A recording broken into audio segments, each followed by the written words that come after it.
एक ग्रुप वो जो कहता है इजराइल के खिलाफ इस बॉयकॉट का कोई फायदा नहीं है, और दूसरा वो ग्रुप जो कहता है हमें हर हाल में इजराइल के खिलाफ बॉयकॉट करना चाहिए। जो लोग इस बॉयकॉट के खिलाफ है वो कहते हैं इस बॉयकॉट का अब तक क्या फायदा हुआ है।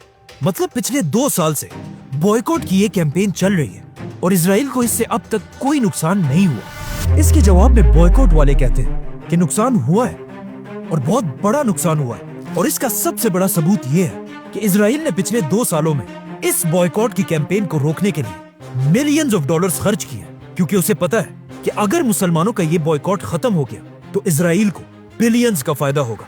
क्योंकि इस जंग के शुरू होने के बाद अब तक दुनिया की बड़ी बड़ी कंपनीज इजराइल को छोड़कर जा चुकी है, जिसमें सबसे बड़ी कंपनी का नाम है इंटेल। इंटेल ने इजराइल के साथ $25 बिलियन की डील इस जंग की वजह से खत्म कर दी है, और ये डील इजराइल की तारीख की सबसे बड़ी डील थी। सिर्फ यही नहीं बल्कि इजराइल पर इतना प्रेशर है कि अब तक इजराइल में 46,000 कंपनीज बंद हो चुकी है। इस जंग से इजराइल के अगर पूरे नुकसान को देखा जाए तो वो कुछ $300 बिलियन बनते हैं, और इजराइल अब तक इस जंग में 66,000 फलस्तीनियों को मार चुका है। मतलब फलस्तीन के हर एक शख्स के शहीद होने से इजराइल को $5 मिलियन का नुकसान हुआ है। वेट, अगर इजराइल फलस्तीन पर इतना ही जुल्म कर रहा है तो लोगों को चाहिए इजराइल का बॉयकॉट करें, अमेरिकन कंपनीज का नहीं। पेप्सी, कोका कोला, KFC ये सारी तो अमेरिकन कंपनीज हैं। इनका इजराइल के साथ क्या ताल्लुक है। अमेरिका के इन कंपनीज की इन्वेस्टमेंट के बगैर इजराइल की दुनिया में कोई औकात नहीं है। मतलब हर साल अमेरिका के इन कंपनीज की तरफ से इजराइल में बिलियंस ऑफ डॉलर्स इन्वेस्ट होते हैं, जिसकी वजह से इजराइल की पूरी गवर्नमेंट, फौज और इकोनॉमी चलती है। लेकिन अब मसला ये है कि अमेरिका की ये कंपनीज सिर्फ इजराइल में नहीं बल्कि इजराइल से बाहर 57 इस्लामिक कंट्रीज में भी फैली हुई हैं, और दुनिया के 200 करोड़ मुसलमान हर दिन इन कंपनीज के प्रोडक्ट्स को यूज करते हैं। अब अगर पूरी दुनिया के मुसलमानों ने मिलकर अमेरिका के इन कंपनीज को वार्निंग दी कि या तो तुम्हारा बिजनेस दुनिया के 200 करोड़ मुसलमानों के साथ होगा और या सिर्फ 1 करोड़ की आबादी वाले इजराइल के साथ, तो जब ये कंपनीज एक तरफ 200 करोड़ और दूसरी तरफ सिर्फ 1 करोड़ लोगों को देखेंगे तो इनके पास कोई ऑप्शन नहीं बचेगा, और वो अपनी सारी इन्वेस्टमेंट इजराइल से निकाल देंगे, जो शुरू हो चुका है। Several global companies have pulled out their operations from Israel. Starbucks has fired its CEO.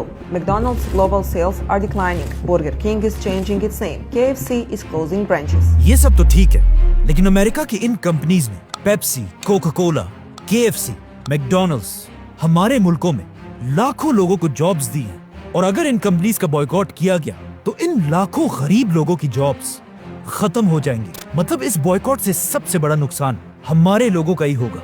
ये बात तो ठीक है, इसमें कोई शक नहीं है, लेकिन इसे समझने के लिए हमें पीछे जाना होगा। वर्ल्ड वॉर 2 में एक वक्त ऐसा आया था कि जब जापान की एम्पायर ने चाइना पर हमला कर दिया था और चाइना के लोगों पर बहुत जुल्म करके बहुत सारा इलाका फतह कर लिया था। ये एक ऐसा टाइम था कि जब चाइना एक बहुत ही कमजोर और गरीब मुल्क था। मतलब चाइना के अंदर दुनिया को बेचने के लिए कोई भी चीज नहीं बनती थी, और चाइना अपनी हर चीज बाहर की दुनिया से इंपोर्ट करता था। लेकिन जापान के इस हमले और जुल्म के बाद चाइना की आवाम ने एक फैसला किया कि आज के बाद हम अपनी जरूरत की हर चीज चाइना के अंदर खुद बनाएंगे। चाइना के इसी बॉयकॉट की वजह से आहिस्ता आहिस्ता लोग खुद हर चीज बनाने लगे, जिसे आगे जाकर एक बहुत ही फेमस नाम मिला, मेड इन चाइना, जो आज पूरी दुनिया में फैला हुआ है। तो मतलब ये बात बिल्कुल सही है कि आज अगर अमेरिका की कंपनीज का बॉयकॉट किया गया, उससे लाखों लोगों की जॉब्स तो जाएंगी, लेकिन क्या पता बिल्कुल चाइना की तरह हम भी खुद इन कंपनीज को छोड़कर अपनी खुद की कंपनीज बनाने लगे, जो आहिस्ता आहिस्ता इस बॉयकॉट की वजह से हो भी रहा है। मतलब इजराइल के इस बॉयकॉट के बाद पाकिस्तान में कोका कोला के मुकाबले में कोला नेक्स्ट एक बहुत बड़ी कंपनी बन चुकी है, और ये सिर्फ पाकिस्तान में नहीं बल्कि पिछले 2 सालों से मलेशिया में लोग अमेरिका की कंपनी स्टारबक्स को छोड़कर अपनी लोकल कंपनी ZUS कॉफी की तरफ जाने लगे, जिसकी वजह से ZUS कॉफी ने मलेशिया में अब तक सिर्फ 2 सालों में 360 ब्रांचेस खोली हैं। इसी तरह इजिप्ट में लोग KFC को छोड़कर बजूका फ्राइड चिकन खरीदने लगे, जो अब इजिप्ट से बाहर एक ग्लोबल ब्रांड बनने लगा है। ऊपर तुर्की में KFC की सारी ब्रांचेस 500 ब्रांचेस बिल्कुल बंद हो चुकी हैं और उसकी जगह लोग एक लोकल ब्रांड CTR चिकन को प्रमोट कर रहे हैं। और इंडोनेशिया में भी KFC की जगह CFC ने ले ली है। मतलब अमेरिका की इन कंपनीज के बॉयकॉट से जो लाखों जॉब्स खत्म हो रही हैं, उधर at the same time in local companies के ताकतवर होने की वजह से हजारों नई जॉब्स क्रिएट भी हो रही हैं, जिसका हमारे मुल्कों को ज्यादा फायदा है। चलो ठीक है, मान लिया कि इस बॉयकॉट का बहुत फायदा है, लेकिन फिर तुम लोग सिर्फ पेप्सी, KFC, मैकडॉनल्ड्स मतलब सिर्फ बर्गर और चिप्स का क्यों बॉयकॉट कर रहे हो? अमेरिका की हर कंपनी का बॉयकॉट करो। आईफोन, माइक्रोसॉफ्ट, फेसबुक और इवन यूट्यूब का, जहां लोग इस वक्त ये वीडियो देख रहे हैं, इसका भी बॉयकॉट करो। ये बात जो लोग करते हैं, इससे क्लियरली पता चलता है कि इन्हें बॉयकॉट्स की हिस्ट्री के बारे में बिल्कुल नहीं पता, क्योंकि दुनिया में कभी भी ऐसा बॉयकॉट नहीं हुआ जिसमें लोग दुश्मन के हर चीज का बॉयकॉट करें।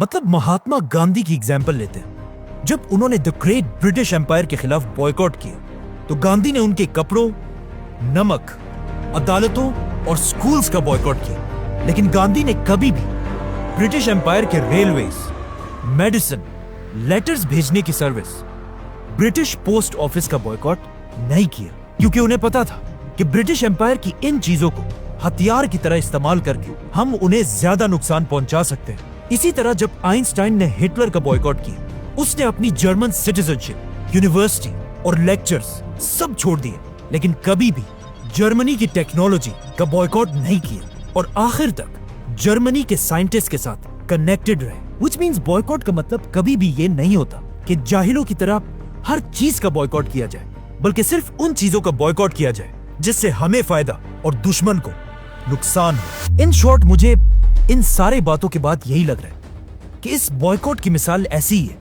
कि अगर कोई शख्स मुझे मारने के लिए मेरे सर पर क्लाशिनकोव रखे और मैं उससे लड़ने के लिए सिर्फ एक पत्थर उठाऊं। ये बात बिल्कुल सही है, लेकिन मेरा पॉइंट ये है कि अगर कोई शख्स मुझे मारने के लिए मेरे सर पर क्लाशिनकोव रखे और मेरे पास कोई और ऑप्शन ना हो, तो मैं उससे लड़ने के लिए एक पत्थर भी ना उठाऊं।